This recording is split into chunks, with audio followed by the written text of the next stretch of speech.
Might be a few too loud.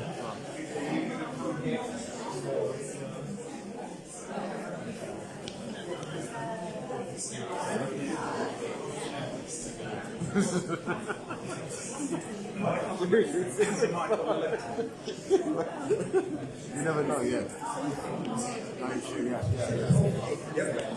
You can hear me.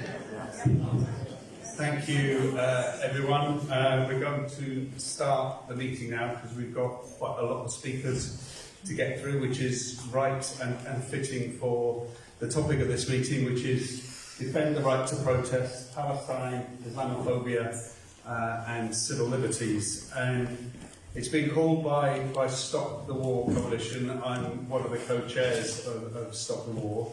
But we're really pleased that we've got representatives of organisations with whom we've been working closely since October on organising the campaign on Gaza, including the 10 national demonstrations that we've held since then. And if you told, I think, any of us before October that we could, on a regular basis, put hundreds of thousands of people on the streets over one single issue, I think we would have all thought we were in cloud cuckoo land. And I think the fact that we've been able to, and the fact that so many activities and demonstrations have taken place around the country, I think indicate that Gaza is a real cut-through issue, the like of which I haven't seen since the miners' strike. It's cut through the body politic in all kinds of ways, including on some of the things we're going to talk about tonight. This meeting's been a while in gestation.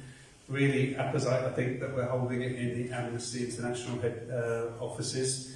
We've been talking about holding a meeting on this theme because whilst we've been organising and building a mass movement on Palestine, our rulers have been thinking of ever more outrageous and convoluted ways and slurs, lines of attack, which are aimed to discredit us, undermine us and intimidate us. Starting with Suella Braverman calling us hate marches. She lost her job as a result of that. So, you know, one up from our side very early on in November.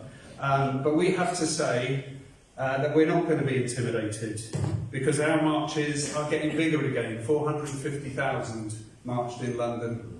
500,000, gone up, sorry. We're saying 500,000, okay. And it was much bigger than the more recent ones we've seen. So people aren't being deterred. And our rulers are coming for us, as we know.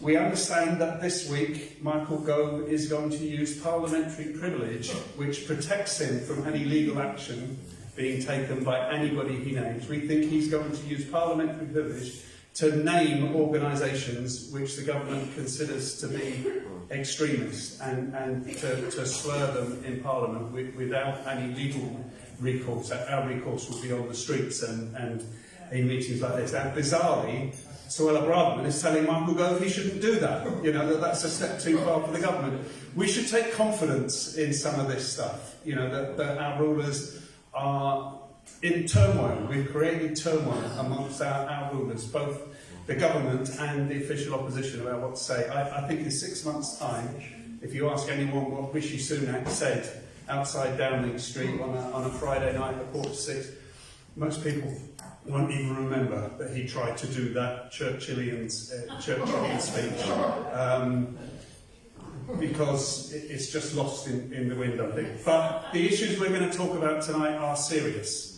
They are serious because what we are seeing, if Michael Gove does that today, is an attempt to curtail, and they've tried other ways to ban our marches, to curtail our marches, to attack the Muslim population and organisations representing the Muslim population, to attack Stop the War, to attack Ben on a personal level on PSC. So we do have to come together and discuss these issues, as well as discussing how we're going to build the mass movement on Palestine. And the two are obviously very, very clearly linked. We've got a great lineup of speakers tonight coming from different parts of the movement on Palestine. Unfortunately, and I know you will understand this, Diane Abbott is not attending tonight.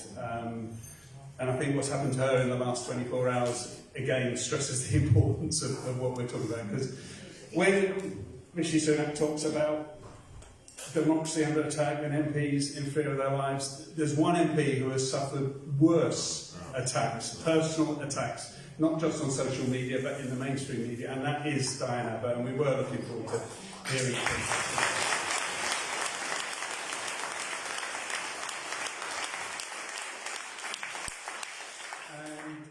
She has sent us a statement, so we will read that out. She was going to close the meeting for us, so we'll read out her statement at the end. So I thank you all for being here. I'm really looking forward to hearing the speakers, as I know you are. So we will move on. Our first speaker is behind me, and it's Mike Mansfield, who is a KC.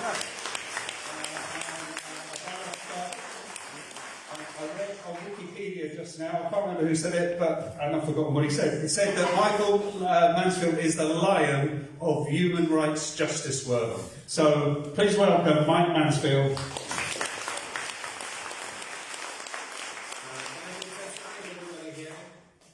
I'm seeing as well as can be. I hope that's the case, in which case I'll just carry on until somebody starts throwing something at the screen. However, I want to, I've only got 8 minutes, and as you know, barristers sometimes take 4 minutes just to cough, never mind speak. So I'm going to try and get quite a bit in. And really, I'm not going to do perhaps what you expected. And namely, I'm not, getting through the history of protest and books that have been written, including Matt Foot's only last year. They're all extremely important, but I think the issue is much bigger. Much bigger than the issue of protest on, whether it's in the streets or whatever, and I'm going to call it public debate. I'm going to call it democracy. Now, I don't normally do this, but I am going to do it on this occasion. This is the reason I'm off-piste a bit. I read a book last year, The Power in the People, Not the People in Power. Now, the importance of the book is that it's given me an opportunity to go around the United Kingdom addressing many audiences, and the temperature out there is the same. It's not just on the streets, it's in buildings such as the one you're in now. In other words, people are angry, they're fed up, they do not trust the system. The post office scandal is one example, but there are many others. We have been, all of us, seriously undermined by the demise of democracy, which includes the right, as we know, under the Convention, which have incorporated in the Human Rights Act that we have in this country, namely the rights to speech, expression, assembly, and so on. Now, they go without saying, but I'm afraid they can't go without saying anymore. Because at the very core of what is going on at the moment is that because they are closing in on the legislation to make it very, very difficult to protest, a letter in the Guardian today, I do suggest you read it if you've got a minute. Protest means prison. This is to do with the Bristol riot cases that you may have heard about. And it's a mother of a young man, 19, no previous, locked up. Wow. So on the one hand, the state is closing in with legislation to try and stop the freedoms that we've enjoyed for quite a long time, obviously, and date back centuries to Lilburn and all those cases that you're aware of, no doubt, and the levelers and so on. And on the other hand, if that's not going to work, what they're going to do now, and what they are doing this very day, is labelling whether you have your meeting in Amnesty or whether you're meeting in Trafalgar Square. If you are meeting for certain purposes and in certain numbers, you're going to be called, Suella Braverman's up front in this, of course, you're going to be called monsters, cranks. You're going to be called, interestingly, extremists. Now, I find that a rather interesting concept, because this is the way the debate is going, and this is why I feel the audiences I've addressed is this lot, and I'm afraid some of the alternative lot, cannot be allowed to govern the country through the next election. Because what they're doing is, essentially, trying to, as it were, eradicate the opposition that they feel threatens them. So Gove apparently tomorrow is going to redefine, yet again, extremism. Now, the phrase that's come up a lot is those groups or individuals who undermine the values of British democracy. Now, isn't that interesting? Let's sit back for a minute.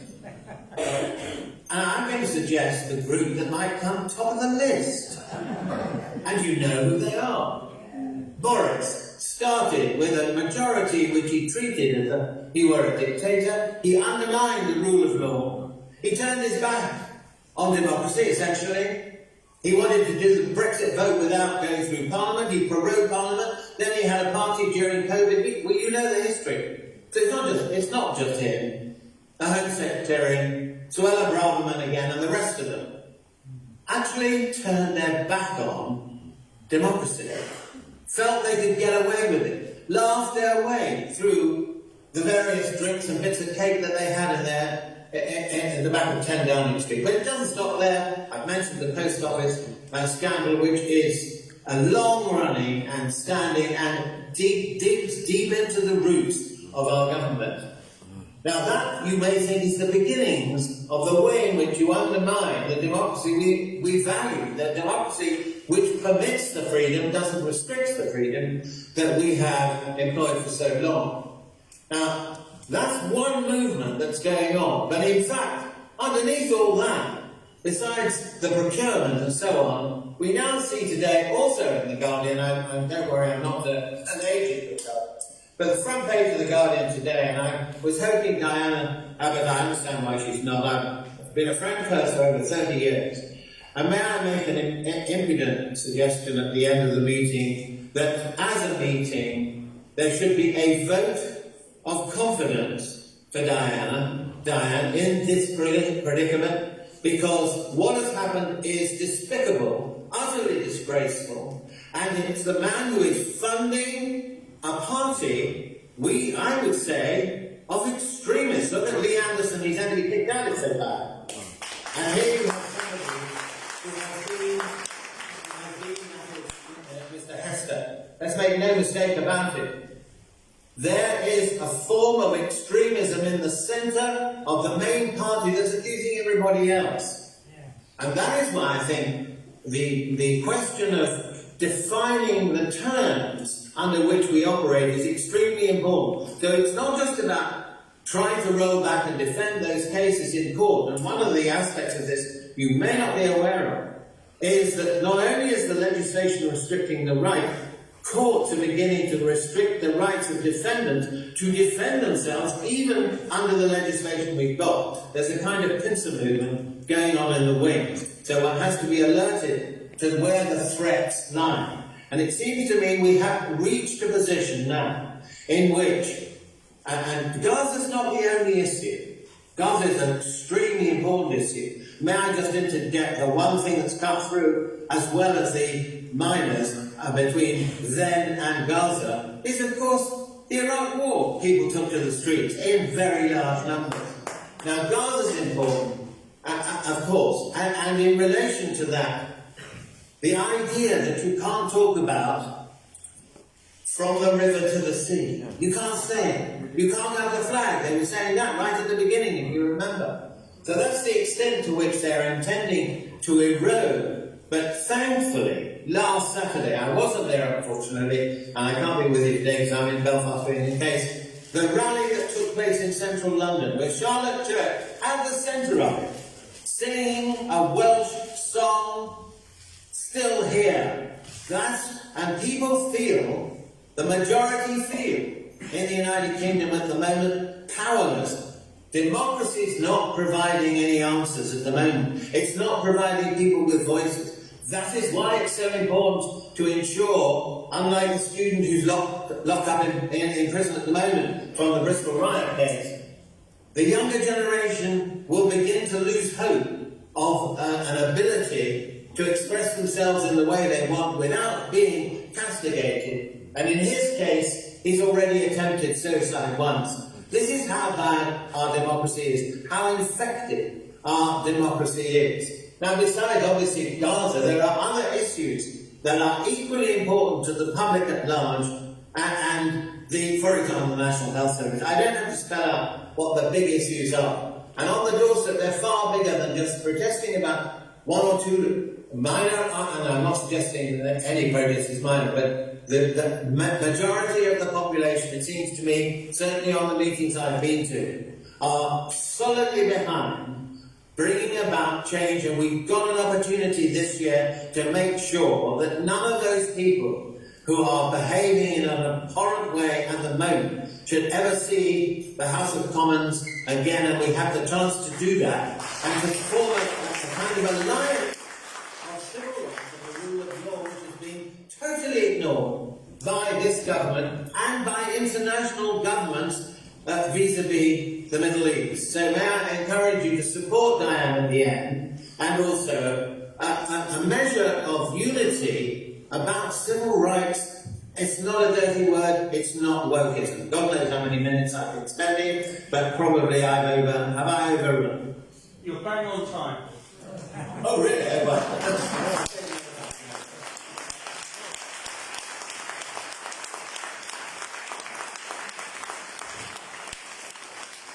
Thanks, Mike, for that great introduction, and thanks for all the work that you do on human rights law and representing people, including 40 years, long miscarriage of justice, the Birmingham Six, the 40th anniversary of their imprisonment this year.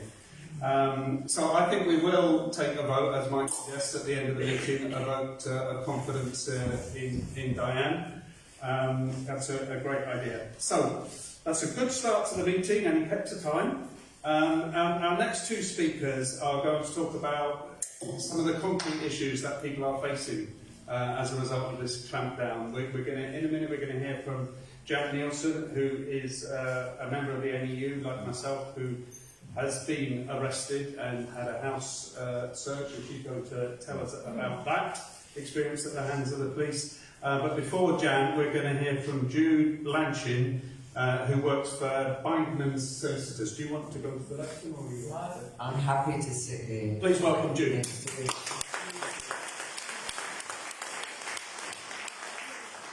I'm going to be short, as requested by Chris. I just want to provide you with some practical information about what's been going on for people on the marches and on the protests, so that you know, if you don't know, just exactly what the police are doing.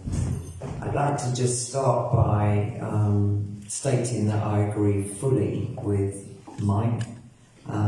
He's been around for about 60 years now, working on all of this. I've been around about 40.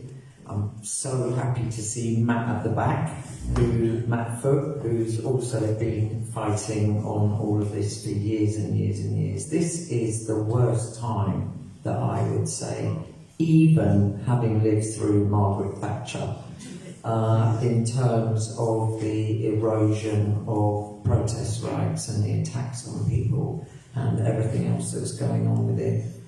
And I would definitely say that the right to protest, we know about the different laws that are happening, but on the streets today, the right to protest is being clamped down on, restricted, eroded, and any other word you want to use.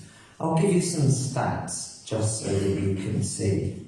We know there has been about 200 arrests over the last few months now. I can't tell you the exact figure of charges that have come from those, but I know it's pretty small. And if I want to just give you a smaller sample, I've got 30 cases. Guess how many people have actually been charged with anything? 2. 2 people. It's quite unbelievable, actually, in many ways. And what I am seeing every week, and it's not just coming from the big demos, it's also coming from little protests organised here and there across different parts of the country. I've got some Bristol cases, among others, is that every single time anybody does anything, they are either being threatened with arrest for actions that are clearly not criminal offences, or are being arrested to frighten them, to stop them, or make them at least think twice about going on a protest or a demonstration or organising anything, or to frighten them into just the experience of arrest, even if at the end of it they're not charged with anything, the experience of it all,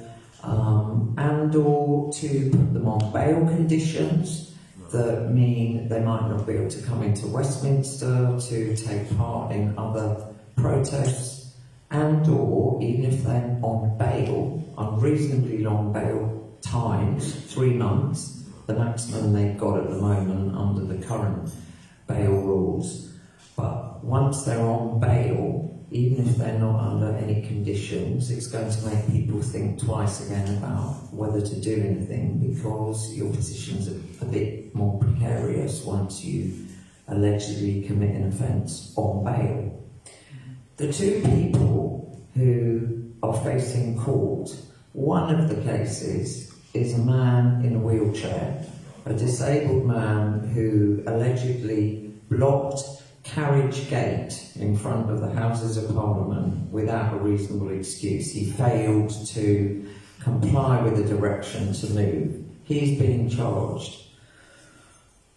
I don't even know what to say really. And the other person is charged with the lowest level of alleged offences, neither of which you can go to prison for. Section 5, which is disorderly words and conduct, and another matter which is to do with allegedly obstructing the police. I've had clients who have been threatened with arrest for disorderly words and conduct for walking in a silent procession protest. These are medics who had small bundles of white cloth to represent babies with some red paint on them, and they were threatened with arrest for disorderly words and conduct or actions, which I just think is actually outrageous. I have other clients, half of whom are medics, who have all been arrested for conspiracy to cause criminal damage because outside Downing Street for 5 minutes and outside the Department of Health they threw a tiny bit of water-based red substance onto the pavement that within 10 minutes of drizzle had disappeared. They are people of good character, never been in trouble before. Several of whom have already said to me, well, I just feel like I can't go on another protest now. I don't know what's going to happen with my work. I'm being told to wrap up. Yeah, I've got 1 minute.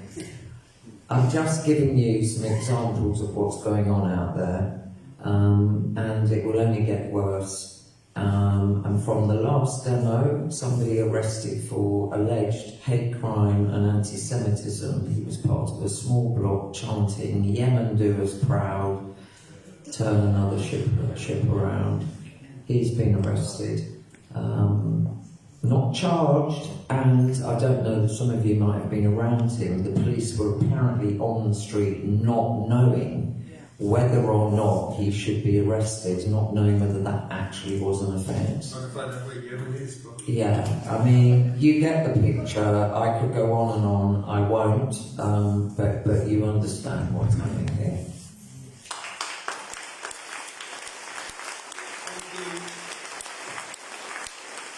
Thank you, Jude, and thanks to you and your colleagues for all the work that you do in supporting people. We know that we can turn to you and that your environment is only a phone call away when these things happen. So thanks for all the work you do to support the movement there. So I'm going to move on to Jan, who is, like me, a retired teacher, member of the NEU, but Jan has devoted her life to the fight for justice, particularly anti-racism and anti-war, and she's going to tell you about some of her dealings with the police. Okay, my recent dealings with the police. On the 1st of February, I was arrested outside City University. I was facilitating a stall with students from the Socialist Workers Student Society at the university in the Palasoc, a pro-Palestinian stall. I was approached by 2 policemen who had a warrant for my arrest. My name was on the warrant, and they told me I was going to be charged under section 12.1 of the Terrorism Act for distributing materials, the distribution of materials inviting support for a prescribed organisation. That was papers and pamphlets on the stall that we were doing. And also on the 30th of November, I had caused aggravated racial and religious hostility because I referred to somebody as an effing Zionist, and because I was on a stall that was decorated with posters that said "From the river to the sea." Now, to be honest, unlike many of your clients, I have been an activist for over 45 years, but when the police approached me on this, I was shocked, to be honest. In all that time, in all the protests I've been on, and there aren't many I haven't, I've never been accused of anything quite so serious. I was also a bit shocked because we've been doing the stalls there right since the beginning of term. The police have been called on 8 occasions to our stalls each Thursday, always because one Zionist complains that they've been intimidated or they're fearful of their lives as a result of our presence outside the university. But at each time the police looked at the stall, they came and spoke. It was actually very amicable. We had a little laugh and a joke, and they went on their way. But in a way, I'm not surprised it happened eventually, because there is a small, active, very vocal group of Zionists in the university who are determined to shut down, in a university with large numbers of Muslim students, large numbers of overseas students from the Arab world. They are determined to shut down the discourse that doesn't agree with what Israel is doing. So pro-Palestinian meetings don't take place in City University under technical breaches. They're prevented bureaucratically with the connivance of members of the student union. I've got lots of detail of that. The PALSOC is surveyed, everything they produce or they write or a poster they put up in meetings that they have, cake bakes, etc., are surveyed by the Zionists and the management. There's a war about postering in the university. We put up the Stop the War posters and the posters for the demonstrations, and people take them down. And students and staff live under overt and covert threats. They're told not to wear their kaffirs, they're told not to wear Palestine lanyards, they might cause offence by wearing badges. Some students are wearing them under lapels, and so are staff. That's the level of intimidation that has been going on at the university. Now, certainly when I was arrested, and it's interesting, I was arrested on the 1st of February, although the charges against me refer to the activities on the 23rd and 30th of November. It's amazing, I find, that the state is prepared to allow such a dangerous person as myself to roam the streets of London for 2 months when they had my details and I could have been arrested at home. I know that people inside the university phoned the police to tell them that I was outside on the 1st of February. They did it at 1:10, when that's the majority of the time that staff and students are out in the concourses. It was seen by hundreds of people. My arrest was witnessed by hundreds of people, and it was a way of telling them that they're not allowed to protest. But also, they thought they wanted to take me out. And I do have to say, a lot of people said to me when they knew I was arrested, "Oh, blimey, I bet you gave them a bit of jib, a bit of difficulty." Actually, no, I didn't, because it's incredibly intimidating. I was 12 to 13 hours in the police station. For 9 of those, I was locked in a cell that, to be honest, didn't look as if it had been renovated since the 1840s when it was first built. You don't have your phone, you have a tiny skylight and the light is on all night. You know, and you're constantly reminded by the police when you question anything that you could be kept for up to 36 hours under the Terror Act. You're fingerprinted, your DNA's taken, your mugshots are taken, and at night in police cells you hear the screams of the oppressed all around you. Psychiatrically ill people banging their heads against the doors. While I was at the police station, they raided my home, they took my laptop, my partner's laptop, they searched every room, they confiscated materials, papers, all sorts of things I don't know. They even took pictures of my Cathy Kolowitz paintings and Diego Rivera paintings. Of course, 6 or 7 of them arrive at your home, you live in an ordinary street, they park the big van outside, and everybody in the street, you know, the whole of the community network on the phone was asking my sons what was going on. But I am going to say, not being foolish, I abide by my bail conditions. We haven't stopped campaigning, and I haven't stopped campaigning.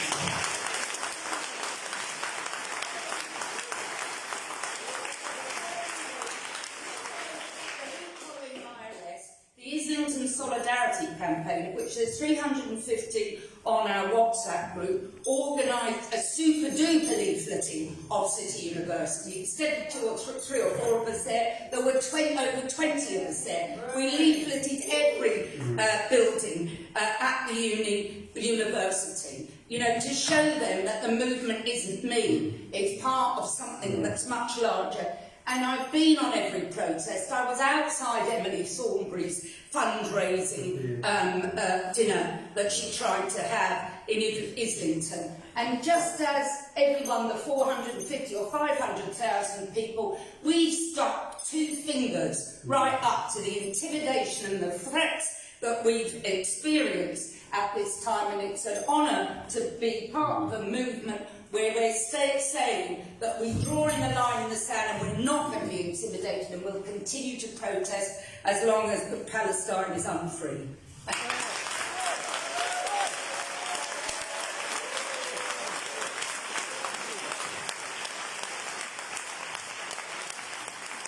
Thanks for that, Jan.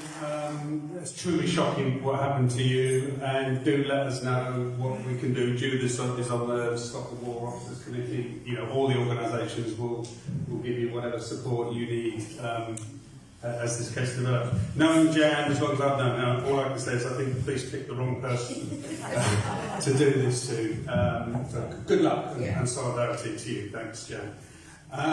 So we're now going to hear from 3 of the organisations that have been working so tirelessly together, you know, week after week, working to build the demonstrations, to liaise with the police, to make sure that we're not intimidated, that we march when we want, where we want, to wherever we want. I think that's basically our line, isn't it, when we go in. First of all, Raghad Altikriti, who is the President of Muslim Association. Chair. Sorry. I was the President. All right. Is that a promotion? Muslim Association of Britain, really pleased that you're here today. Thank you so much.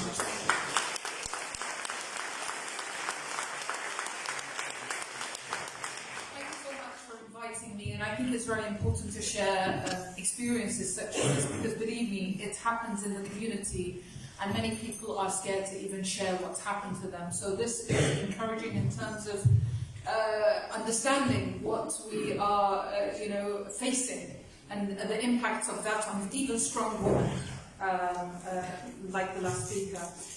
One of the remarkable implications and effects of the crime being committed, the size of the crime which we're seeing in Gaza, is the erosion of the public's right to express their feelings and sentiments, and an excuse for the Prime Minister and the government to curtail those rights and freedoms, as we can see. And the overwhelmingly majority of the people, as you know, of this country see what is truth and what is false. They see that the Palestinians are the victims and that the Israelis are committing a genocide and a war crime. And they demand to express their feelings in various ways that are absolutely peaceful. Now, the curtailing of freedoms will be followed rapidly to label those who are demanding a ceasefire as being hate marchers, or being divisive, or extremists, whilst the government and the pro-Israelis continue to push for more killings, more destruction, for more starvation for the people of Rafah, which is ridiculous. But that is exactly what those on the wrong side of history do time and again. They make the victim seem as if they are the perpetrator of a crime, and they show the perpetrator of the crime as though they are the victim. And that is regardless of the thousands upon thousands of Jews who have been at the forefront of these protests. There's obviously proposals for amendments, and you're seeing what's coming out of the government. And you know, they do endanger free speech and individual liberty and equality in the UK today. Unfortunately, the Muslim community is perceived through a security lens and have been perceived as such for a long time now.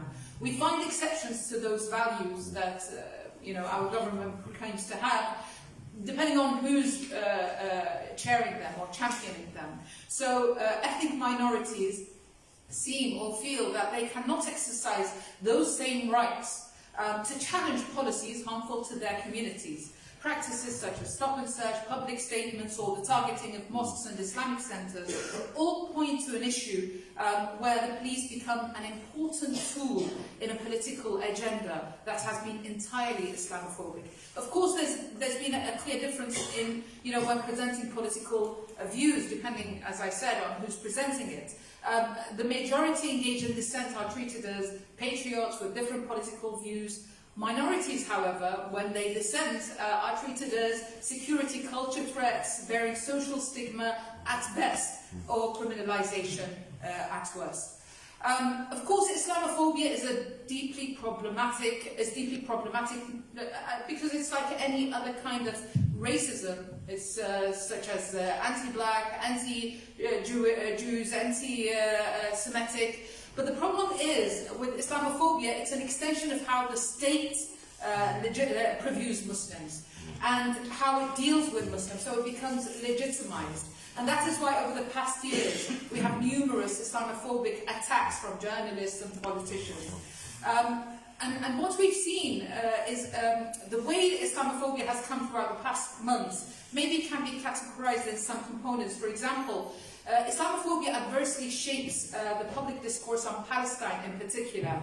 Racist stereotypes Muslims as savage and deployed to promote discriminatory policies against Palestinians. Public hysteria by misinformation and propaganda, echoed with questions by the mainstream media, commentators and politicians, has led to suppression of any signs of pro-Palestine support. Also, an ecosystem of institutions and prominent individuals perpetrates Islamophobia, the latest being the Prime Minister himself, to promote policies of curtailing freedom of speech, and those who oppose the government are labelled as extremists. Also, if we look at the number of the prevent referrals, which is a big problem in schools, colleges and universities, it's a proof that the Muslims are viewed through securitization.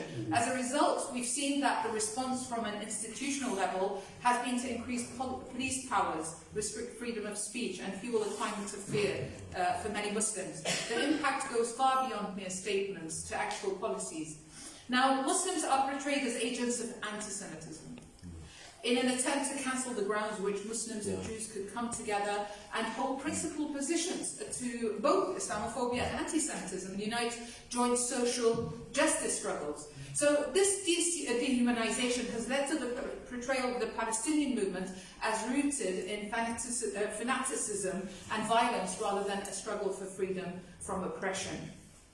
When these racist narratives are adopted by politicians, they install fear and moral panic about the Muslim presence. And of course that results in increased cases of repression against solidarity for Palestine in the UK. The fact that universities and campuses can't have an open debate and the media prosecute people is extremely problematic. So prevent can also impact those involved in political activism on campus, and it aims to either silence or tame down their positions on issues. And that is a big problem that we are seeing within the Muslim community. Prevent also attempts to allow the state to control the narrative, so to establish correct from incorrect. We see attempts of the government to push for certain bills, such as free speech bill in higher education. All these moves are attempts to silence and stifle the speech of refractive students, and this works in three major ways. First, stop students speaking up in the first place, and we've seen a lot of students taking a step back. Demoralising students enough to make them think the effort is not worth it, and that is what's coming across from families scared for their children's future. Or, in some circumstances, given formal threats that can result in investigations or, in extreme cases, suspension.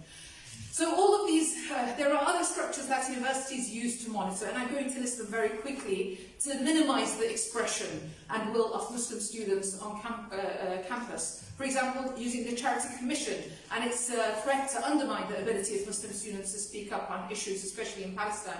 Our last meeting, one of the women was saying we struggle to find a place to have a talk about Palestine, even in mosques. And the assumption is because they receive funds, but in many cases, because most of the mosques are listed as charities, so they know that the Charity Commission will be alerted and they will come knocking on their doors, so they don't want anything to do that. And that, again, shuts the spaces of debate and talk, okay? Speaker request forms. That is another mean that universities are allowed to create conditions around the event and control the monitor the event. General security measures such as swiping in and out of prayer rooms. You know, security on campus, monitoring activities becoming ridiculous. Investigations and threats, university visas, for example, being revoked. Last protest, I met a girl and she said, I'm so worried, a young girl. And I was like, why? She was ready to go on the protest, but she's worried because she's on a working visa. And she said, I saw how the police have been really aggressive with us, and I'm just worried that something would happen and they would revoke my work. That is such a sad state for someone to view the UK as a country who would do such a thing based on nothing but expression and assembly. Also, doctors' medical registration. Many Muslim doctors who tweeted, or non-Muslims, who tweeted that their membership was revoked and they were cautioned. And general bureaucracy in general.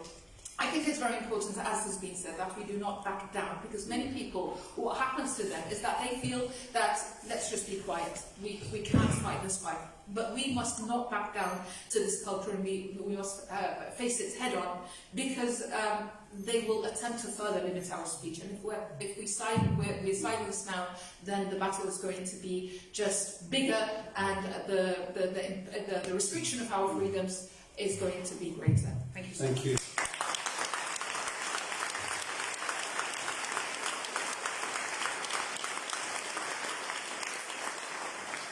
Thank you so much, Pamela. That is very, very chilling. So solidarity to you and your colleagues in the work that you do. I think the message you've given us is if you run away, they'll keep running after you, and we're gonna stand our ground, aren't we? Thank you very much for that. So I'm going to move straight on to our next speaker. Ben Jamal is Secretary of the Director. I do this every meeting. I can tell. Director of Palestine Solidarity Campaign, who's been at the forefront of the fight for Palestinian justice for many, many years, and central to organising the big demos. If you've heard Ben speak at any of those demos, you know he's going to inspire you tonight. So, Ben.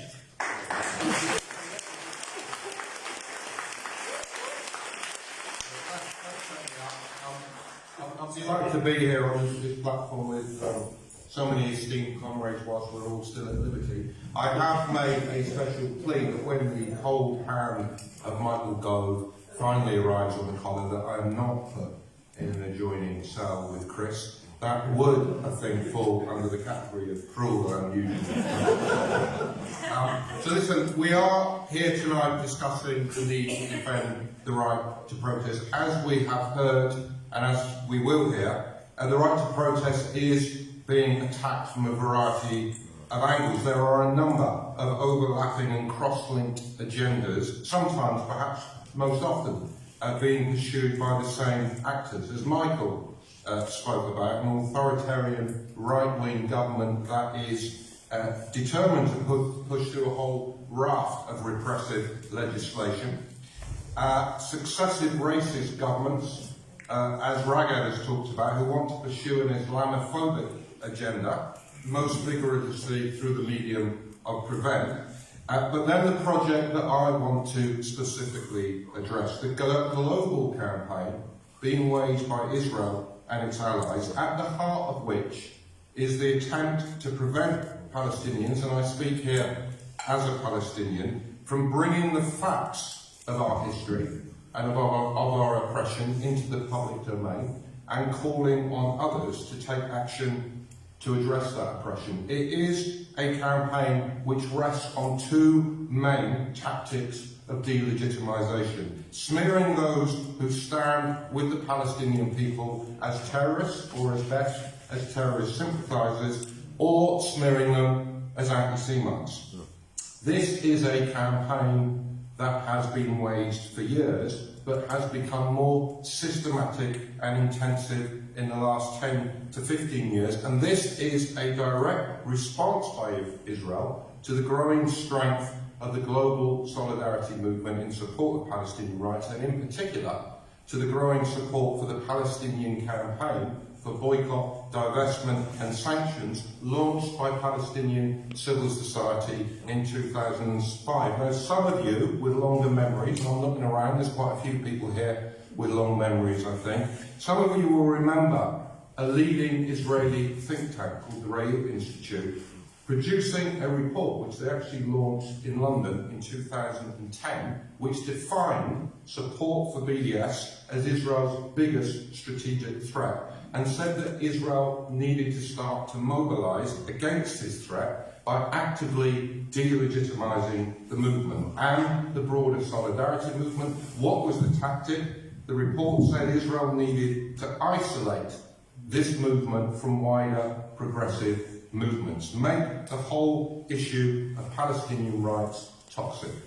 In 2012, Israel set up an entire ministry, the Ministry of Strategic Affairs, with one sole brief: to take forward that global campaign of delegitimisation. So we have seen this in operation in intensifying scale, very particularly, as you all know, after Jeremy Corbyn's election as leader of the Labour Party, and right now, in response to the extraordinary waves of solidarity we have seen emerging in the aftermath of Israel's genocidal assault upon the people of Gaza.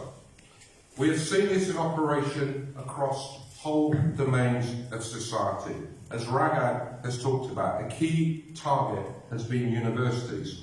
When the government, having adopted the IHRA definition of anti-Semitism in 2016, a definition which, as you all know, directly conflates anti-Semitism, the hatred of Jewish people, with legitimate criticism of Israel's oppression of the Palestinian people. They forced universities to adopt it by threatening to withdraw funding if they didn't. In November of last year, supported by PSC, BRISMAS, the British Institute for Middle East Studies, and the European Legal Support Centre released a report which detailed 40 cases of academics and students who had been subject to disciplinary procedures on the basis of spurious allegations of anti-Semitism. In every single one of those cases, they were exonerated, but of course the impact, and the intended impact, was to add to the chilling effect on activism for Palestine, to make people fearful of putting their head above the parapet. We have seen this across other domains of society. Some of the most notorious examples I'm sure you're familiar with. Last year, a completely insidious group called UK Lawyers for Israel forced Chelsea and Westminster Hospital to remove a collection of pottery plates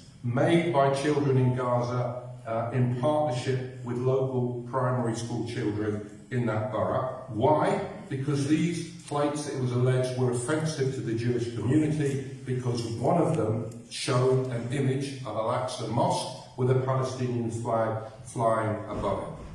And all of you have seen the efforts to demonise the marches since we began marching in October in our hundreds of thousands. We have been told, Islamist mobs, we are hate mongers, we are terrorist sympathisers, we are making the streets of London a no-go area for Jewish people, despite the fact that on every single one of our marches, as we've heard, there are hundreds, if not thousands, of Jewish people marching with us, most of them in an organised Jewish way. Finally, I'll mention another key tactic in this campaign, that of lawfare. Getting allied governments across the world to introduce laws and regulations that in some way seek to prescribe support for BDS. We've seen it happening in Germany, we've seen it happening across the US, we've seen it happening in France, and now, of course, we have our own version of such a law, the anti-boycott law, which has reached the House of Lords, a law which seeks to stop public bodies from divesting from companies which have violated international law and human rights, and a bill that contains a very special clause. A clause which says that there is one state in the world which no future government can exempt from the provisions of the bill, and that is the State of Israel. So as we have heard, it is important that we defend our movement from these attacks, and important that we do so from the broadest base possible, where those mounting the defence are not just us, the usual suspects, the members of the Solidarity movement, but other civil society voices and civil rights activists. This is what we are seeing in the pushback to the anti-boycott bill. We at PSC have convened a coalition of more than 70 civil society organisations who are pushing back against this bill because they see this affecting the ability to take forward a whole range of legitimate social justice campaigns. It's what we are seeing at the moment in the pushback to Lord Walmey's attempts to try to blacklist PSC, and it's what we're seeing in the response to Michael Gove's intention to change the definition of extremism. But there is something else I think that is important in our response to this. A key part of the way the chilling effect works is to force us into a conversation in which we are defensive, where we cease to talk about Palestine and instead solely talk about our right to protest and why we are not extremists. So as we devote the energy that we need to defending our space to protest, we also need to make sure we're devoting as much, if not more, energy to continue to enlarge this. This is what happened in November when they tried to stop us marching on Armistice Day. We stood our ground. What was the result? We saw 1 million people on the streets of London, the biggest mobilisation in this country since the mobilisation. Protest and lobby and conduct boycott campaigns, we do not just do so to assert our right to protest, but to assert the reasons why we are protesting. And we know what those reasons are. We have all seen what the ICJ has now accepted as a plausible case of genocide, played out on our screens as it is live streamed around the world. Carnage on an industrial scale. We have all seen images which are seared on our consciousness and ought to be seared on the consciousness of every right-thinking person around the world. We all saw the body of 7-year-old Sidra blown out of her home by an Israeli missile with such force that she was left hanging like a piece of meat from a wall in Rafah. All of you have seen the images of members of the Palestinian Red Crescent searching through the rubble of destroyed homes for what parts they can find of dismembered children to put into a small bag so that they might be given to the parents so they have something to identify them, something to bury. And we march because we know that history did not begin on October the 7th, that this genocide is built on the foundations of 75 years of ethnic cleansing, of occupation and imposition upon all of the Palestinian people of a system of apartheid. So we will defend our right to protest, but we will also assert this, that we will never stop marching We will never stop protesting. We will never stop boycotting until the ceasefire is called, until the occupation is ended, until apartheid is dismantled, until all of the Palestinian people, from the river to the sea, are finally free.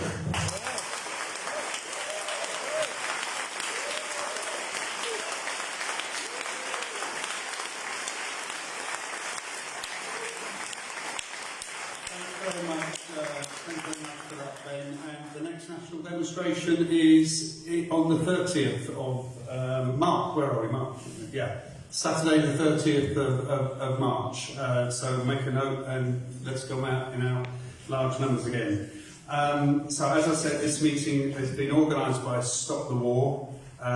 When Stop the War was formed and held that big demonstration against the war in Iraq, the second slogan was Justice for Palestine, because we recognised at that time that the world can't be in peace unless and until the Palestinians are living in peace. And one of the things you notice about this period, with the government trying to do all it can, is that quite a lot of the mainstream media are interested in what organisations like Stop the War have to say. We probably had more press appearances in recent weeks than we have had for a long time. And Chris, Vice Chair of Stop the War Coalition, has been one of the people who's gone on to phone-ins and on the media arguing the case, the cause for justice, and defending our right to protest. Chris has also been Chief Steward on all the national demonstrations that we've had, and I think he deserves our thanks and congratulations for that.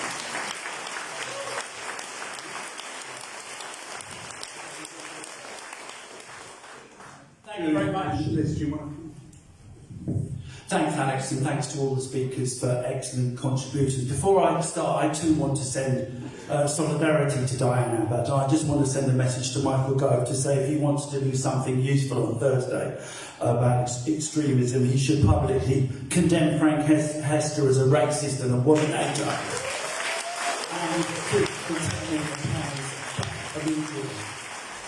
When Sunak made his special statement at Downing Street about 10 days ago, I think we were all on the edge of our seats. No one was quite sure what he was going to say. Was he going to dissolve Parliament and call an election? Was he just going to dissolve Parliament? Was he going to ban Muslim organisations? Was he going to ban the marches? None of us knew, and at the end of his speech, he didn't do any of those things. He went in and fed the cat. And in a way, I thought that was kind of symbolic of the predicament that the government is in. They clearly do want to ban our marches. They clearly do want to seriously suppress the movement, and it's a very serious threat. But at the same time, at the moment, they feel they are very limited as to what they can actually get away with. And that's the kind of moment I think we're in. Nevertheless, it's absolutely right what people say, that the attacks on the pro-Palestine movement are, I think, unprecedented. They're the biggest, most serious, most relentless attacks on any movement since the miners' strike, which was 40 years ago.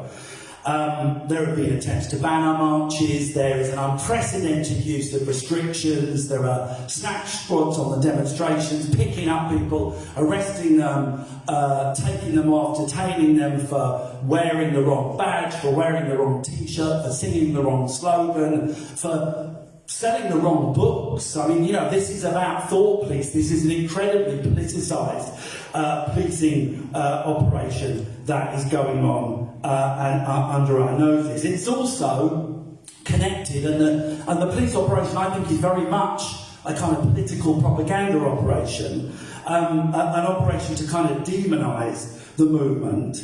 But it's an operation that has less purchase in actual reality than almost any propaganda operation I can remember. What they're trying to do, through the unprecedented police mobilisations, through the stream of tweets about the arrest, through the arrests and the detentions and so forth, is to create a kind of Islamophobic and Alice in Wonderland inverted reality in which those of us marching for justice and for peace and against killing are being condemned for being a threat to society by people who back a genocide. I mean, it's an extraordinary ideological operation that they are engaged in.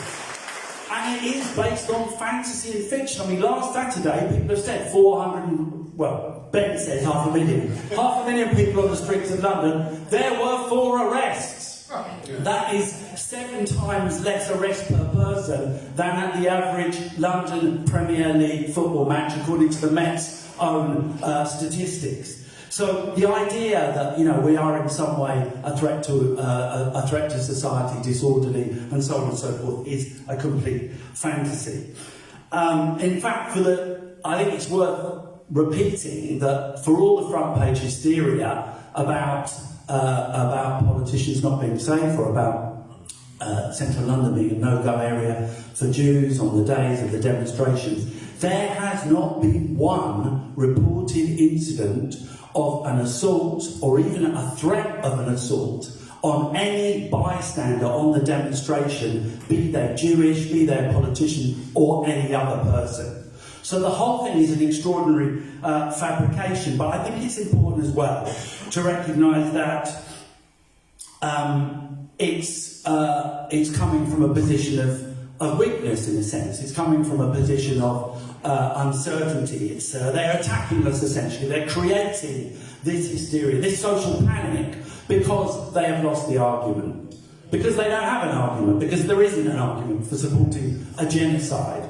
And the fact of the matter is that during this whole period, support for the Palestinians is going up poll by poll, month by month. And we're now in a situation where only 13% of the British population support what the Israelis are doing. So it's not us that are isolated, it's actually the political establishment that is isolated. It's actually the ruling class that is isolated. But just because they're peddling lies, just because they're generating this fantasy, just because they are on the defensive, it doesn't mean it's not dangerous. These attacks, this legislation is real.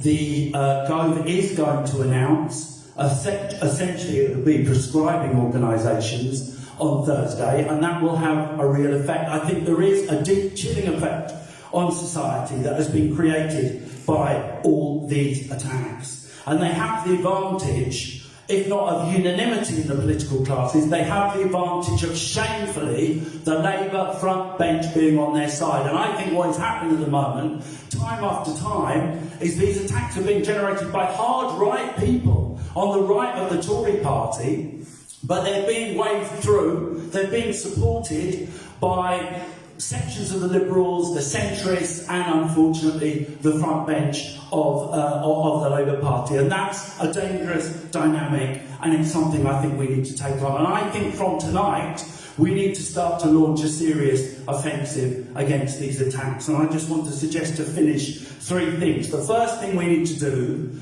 is, in response to these attacks, is to stay united, is to present the broadest possible united front against them.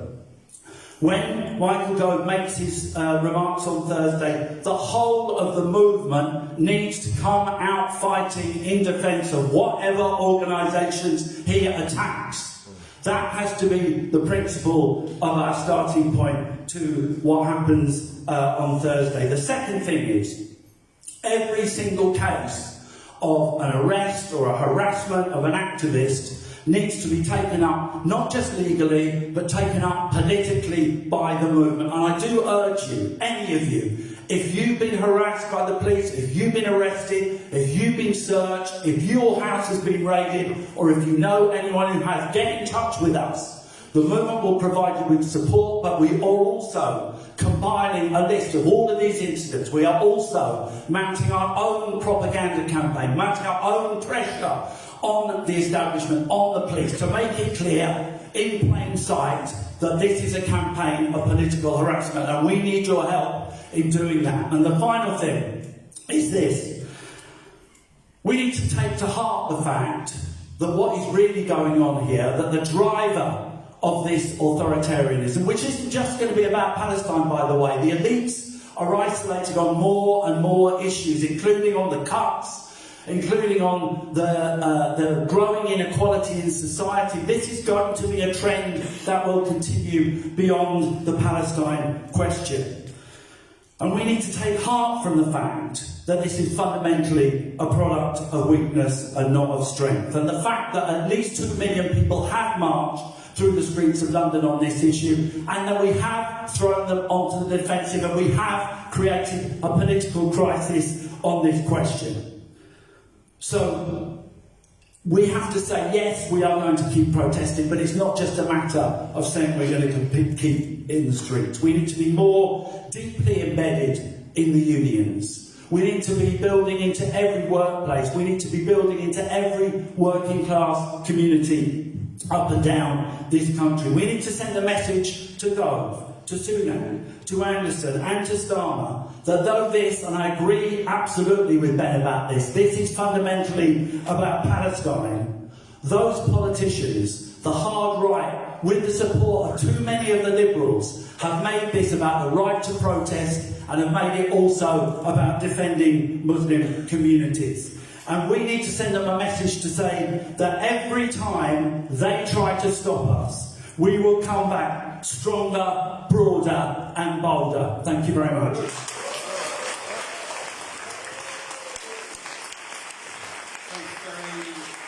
Thanks very much, Chris. So we've got 2 more speakers, and then we'll do a vote about Diane Abbott, and I'll read out her statement to you, and then we'll finish the meeting. So our speakers have kept to time, so we're looking for a finish just after 8 o'clock. So we're going to hear from 2 organisations now who play a key role in defending people against attack, the anti-racist movement, and speaking up on civil liberties down the years. Our first speaker is Jude Lanchin, who's a policy officer for Liberty. Please welcome Jude to the meeting.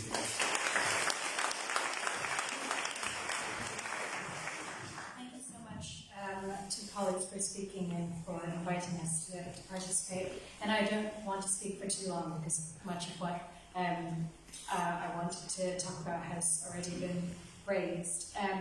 But I think that our role, Liberty's role in this conversation is very much to, what I wanted to do tonight is to focus on the wider picture of where this attack on protest is happening, which is, of course, obviously there's the immediate moment of crisis that governments always use to crack down on civil liberties, and you see a continuous line between the war on terror and now the present moment.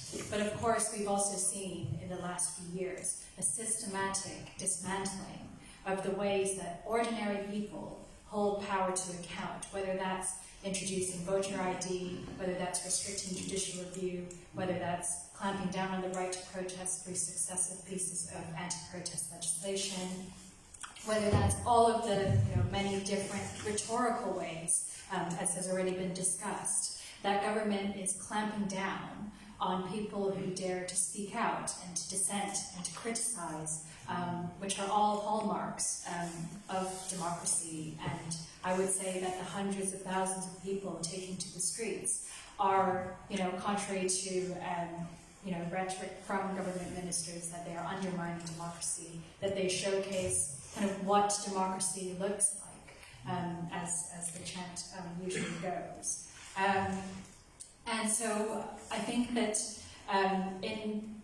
on the topic of tonight's discussion on civil liberties and the right to protest in this moment, I wanted to take a bit of a zoom back and look at the pieces of legislation that we've seen and the ways that the government has used a moving target of who it wants to target for specific clampdowns of their rights. Because of course, whether that's through the Police Crime Sentencing and Courts Act, the Public Order Act, the Serious Disruption Regulations, which, as you all know, introduce things like giving the police the ability to impose conditions on protests if they're too noisy, increasing the risk of criminalization of people who organize protests, and of course, the organizers of the national marches have kind of been subject to that already. But also the criminalization of protest tactics that people throughout the UK's history have used to achieve change, including the locking on offence, which were used by the suffragettes to achieve votes for women. I think that it's really easy for the government to ratchet up its anti-protest rhetoric at moments of crisis precisely because it has constructed this negative rhetoric and this demonization of protests in general as something that happens and is done by people over there or people who are not like us, and ordinary people don't protest. And I think that whether it's demonizing Black Lives Matter protesters, climate justice protesters, Palestine solidarity protesters, it is equally, I think, to me, increasingly obvious that it's equally important not only to fight back against regressive legislation and, of course, to defend people going through the courts, of an example of which we've already heard, and who are experiencing police intimidation, but also to fight back against this narrative that somehow protest is inimical to democracy or something that's foreign to our history. And obviously, we've already heard about so many examples of how protest has achieved change. I wanted to talk a bit about as well, given the topic of the evening, which is on Islamophobia and racism in general, that of course all of the attacks on protest, especially the increasing criminalization of protest, will have a disproportionate impact on communities that already face the brunt of over-policing, especially racialized communities, marginalized communities. And I think we really need to reckon with the severe impact that this has on our democracy as well. The fact of criminalizing people who already lack access to the corridors of power and to decision-making power because of structural oppression and injustice, who are then being additionally deprived of their rights to stand on the street and protest because of a fear of police intimidation and risk potentially to their rights, but also, their health and well-being, and, in some cases, in serious cases, their, life, as we saw in the case of Diane Abbott's statements today on, I think, Good Morning Britain, in response to the attacks that have been made against her. I think that, I wanted to, I was going to talk a bit about the ratcheting up of anti-protest rhetoric in the last few months, and I won't rehearse that, it's already been spoken about. But I did want to focus a bit on the extremism definition that's going to be released on Thursday, which of course makes a conversation like this all the more timely, because what it purports to do is effectively to extend the definition of extremism to include wording around people who undermine UK democracy. And I would even say that, a government that's trying to deport refugees to Rwanda is pretty extremist to me. But of course, there's also the risk of what has also been threatened, which is redoubling Prevent, which we already have heard has an incredibly devastating and damaging impact on Muslim communities, including children. And I think that when Thursday comes and when we see the targeting of particular groups and also the risk that this definition could be so malleable and it extends to, organizations like Liberty ourselves, that we really stand firm and oppose it in the ways that we can.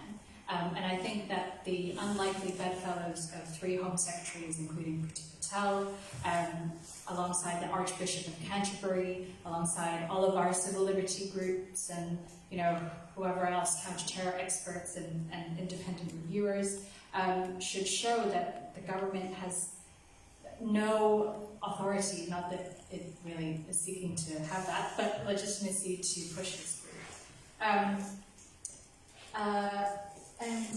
I think I was going to end on a moment of, on a kind of message of hope, in that even though the moving target of the state's repression has been, extremely pernicious in its impact, I think that solidarity between movements has been really vital. And when we're facing a state that is targeting particular groups, for specific erosions of their rights. We have to insist on the fact that civil liberties belong to everyone, and the right to protest belongs to everyone. And in reclaiming our right to protest collectively, we also lay the groundwork for reclaiming our democracy collectively. Thank you.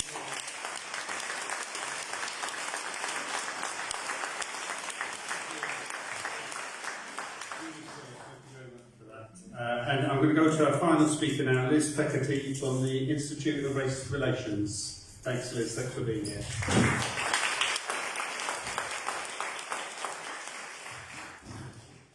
I want to talk about what they don't see and what they see.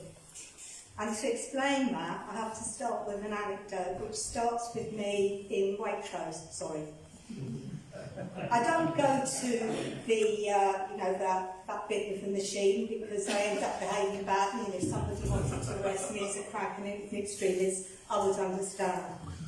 So I always go to the lady or the man behind the till. And the lady behind the till saw my Palestinian sticker on my bag, and she said, "You support Palestine?" And I said, "Yes." And she got very agitated, and she was clearly very upset. And she asked me, "Tell me, what don't they see?"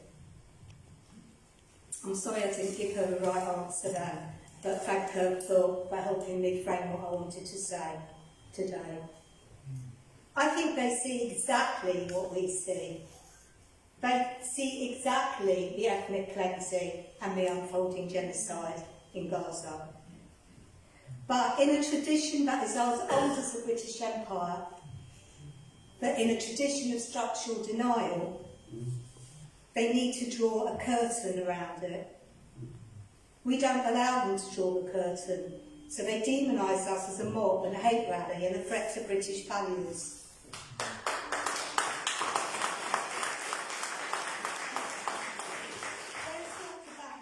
On the offensive, I agree. What could be more anti-racist than to demonstrate on the streets against ethnic cleansing and genocide? Genocide rests on the demonisation of a whole people, and that is racism. These are anti-racist rallies informed by international anti-racism. What do they see? They see a unity of purpose and a joining up of people across movements. Jude said that these are the worst times since the 1980s, and I agree with her. I think the one thing that we need to make sure doesn't happen, that happened in the 1980s, was the level of physical police violence against us at that time. We will not forget that Blair Peach died because of being hit to his head with a police truncheon. We will not forget what happened to the miners, and many of us who protested against racist violence on the streets in Newham and Southall were beaten up by the police. But they saw a unity in struggle and purpose amongst us at that time, and that's what they see today. The difference today is that we've moved from policing the crisis to policing the perma-crisis. 1978, Stuart Hall wrote a book called Policing the Crisis that was very, very important. It looked at the authoritarian consensus and the moral panics whipped up by the press, used to justify an assault on the working class. We see the same moral panics today, but in the context of the perma-crisis. Now that's a big word, and I didn't understand what it meant, so I looked it up on Wikipedia. Look it up now. Yeah. The perma-crisis, according to Wikipedia, is a political and economic situation characterised by constant and significant turmoil or instability, and one that is widespread across the society and caused by an ongoing series of events such as war, economic recession, environmental destruction, pandemics. Phew. I wish I hadn't read it at all because it's taken a minute out of my time. So, the times today are more dangerous than the 1980s, but they're also more hopeful. I have 3 points about the dangers and one about the hope, but we can't get to the hope without getting through the dangers, so sorry about that. Point 1 everything that has been described on this platform about defending the right to protest is more than defending the right to protest. It's defending our right not to be harassed by the police when we exercise our freedom of assembly.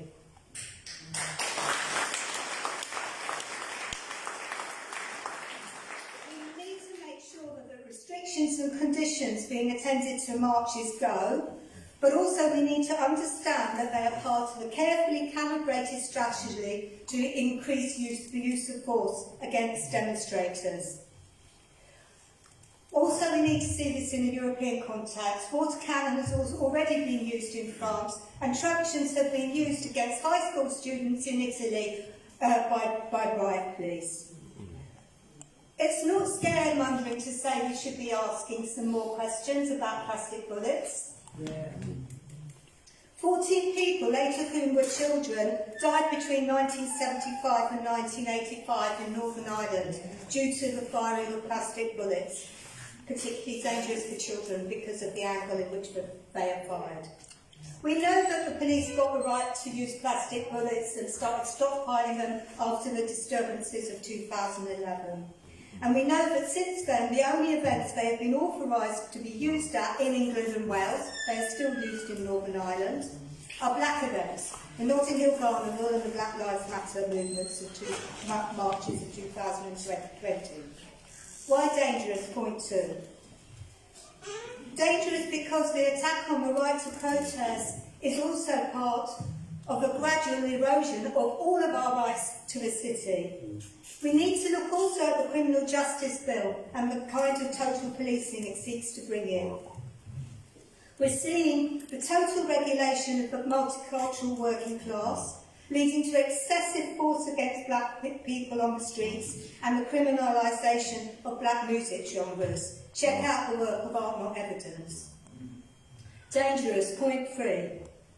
We've seen, as speaker after speaker has described, an uptick in divisive rhetoric by politicians and the media, which are inflaming communal tensions and resorting to blatant Islamophobia and anti-Palestinian racism. I agree with Ben that we have to keep Palestine always in the focus. We need to be disciplined, but we also have to see that this has been a major onslaught on the Palestinian diaspora throughout Europe, whose rights to public life are being threatened by a McCarthyite-style witch hunt. What do I mean by anti-Palestinian racism? It's a McCarthyite witch hunt that forces Palestinians out of public lives, a form of anti-Arab racism that aims to silence, exclude, erase, stereotype or defame Palestinians and their narratives. It is a criminalisation of solidarity with a Palestinian cause for freedom and return, and a form of collective punishment. That's why the Daily Mail sought to tar and feather Charlotte Church. Islamophobia and anti-Palestinian racism interact. One way in which they interact is the way the media frames this as it is the Israel-Hamas war. Once again, disappearing Palestinians and Palestinians, especially Palestinians in the West Bank. They want to present the war as rooted in religious conflict and in Islamic terrorism. This is not a religious conflict, but a conflict rooted in settler colonialism, the dispossession of Palestinians and the erasure of their history. Just to say that probably comes under the IHRA definition. The anti-racist fight is a universal fight against all forms of racism.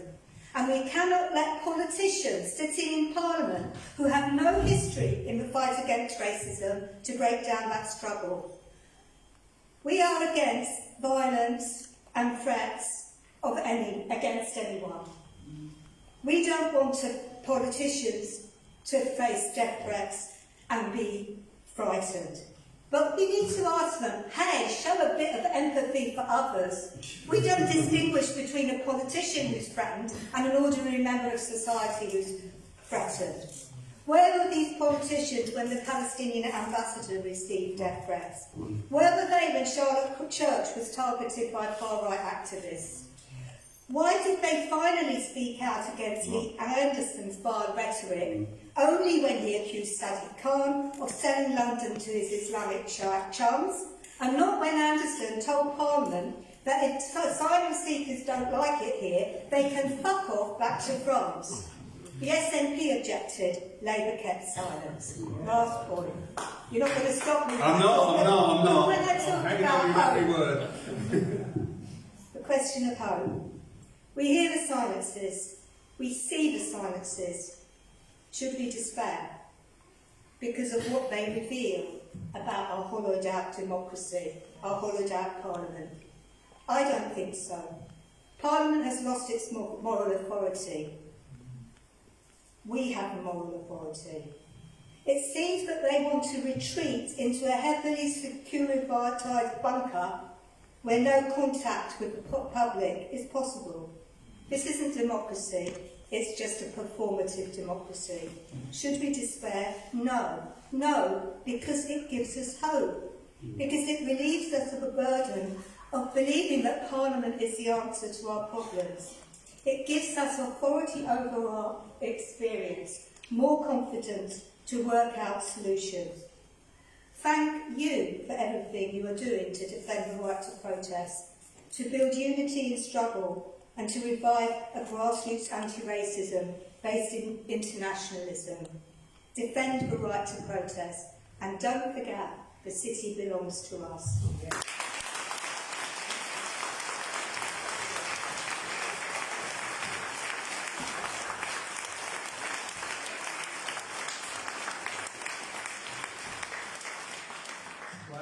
That has been such a great meeting, hasn't it? And everybody stayed. Everybody stayed to the end, which you don't really always see people drift. I think it's such an important meeting.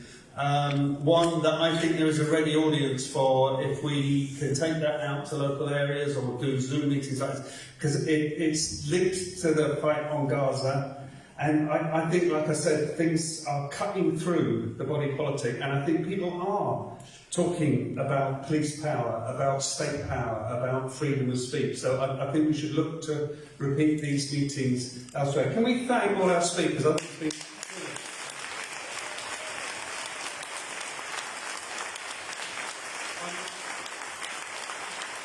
I'm going to read out some words from Diane Abbott in a minute, but one thing struck me as people were talking, that I think we're the living embodiment at the moment of that well-known phrase, sometimes wrongly attributed to Gandhi, but was coined by an American trade unionist in 1918, when he said, first they ignore you, they tried that, then they ridicule you, but they tried that, then they attack you, and then they build statues to you. I think we can do without the statues, but I think what he meant was, they fight you and then you win. And I think what all the panellists have shown, and you by being here tonight, is the determination to see this through until we win. And what that means is not just defending our civil liberties, but till we win justice and peace for the people of Palestine. So we should take hope in what people have said today, and the way the threats are real, what people have talked about is real, but the hope is really there as more and more people see what's going on, because social media is exposing all these things. So I'm going to read some words from Diane, but I think it was Mike who suggested it, but I think we should do that.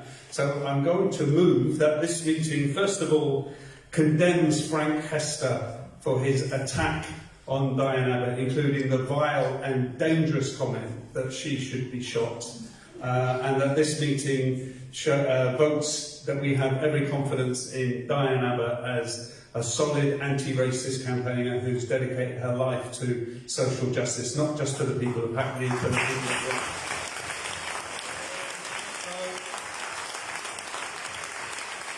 Does anyone want to speak against that motion? Shall we vote on it? Solidarity with Diane Abbott! Okay, hands down. Anyone against? Abstentions? I think that's unanimous, Grace. So Diane sent us a statement. I think most of it is what she was going to say tonight. So I'm not going to read it all out, because you don't want to hear me reading Diane's words, but we will put them on the website. So I'm just going to pick out a few bits from it. She says, "Thank you all for coming this evening. I'm sorry I cannot be with you. But as you may have gathered, this is, as they say, entirely due to circumstances beyond my control. It would have been unfair on you all and those campaigning for a full and lasting ceasefire in Gaza to bring a media circus, or perhaps worse, with me into the meeting. I may have been the subject of vile racist abuse, but it's not the first time. And rather than being threatened with being shot, 30,000 people have been murdered in Gaza, and we shouldn't forget that. Many, many more are now threatened with imminent starvation. So there's no equivalence between the abuse I get and the slaughter of the people in Gaza, but I want to suggest they are linked. And what she talks about, and I think we'll put this on the website, she says that this kind of othering, this kind of demonisation of people who are opposing our political classes is embedded in the DNA of the British Empire. And she talks about how the empire was built on this kind of othering, demonisation, calling people traitors and so on. And it is still happening now, long after the empire has gone into decline. We're called turncoats, traitors, enemies within, a rabble who should be shut down, shut up and locked up. It happened repeatedly as the empire was built, and now as the empire has gone into decline. So all of us who've gone on all the Gaza demos calling for peace and campaigning in other ways should wear these attacks as a badge of honour. We're standing in a long line of brave campaigners. And she says, throughout history, tens of millions have been deliberately starved, many others slaughtered, and seen their schools, medical centres and places of worship all destroyed. What's new is that this is on TVs and phones daily. And she finishes by saying, forget the international community of the US government and its subordinate powers. The global majority opposes this slaughter, as we can see from every UN vote. That's the real international opinion. And we represent the majority here too. 2/3 of the population call for an immediate ceasefire. That's why they demonise us, try to repress us and manufacture false claims against us. We are the majority. We are in the right. We have history on our side.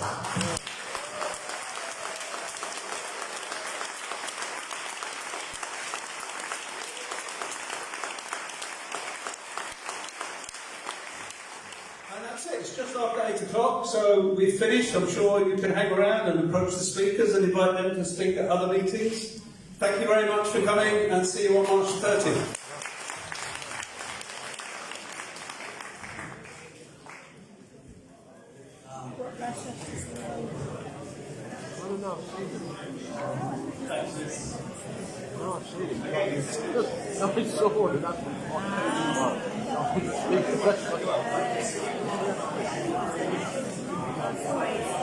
What do you need to do, right?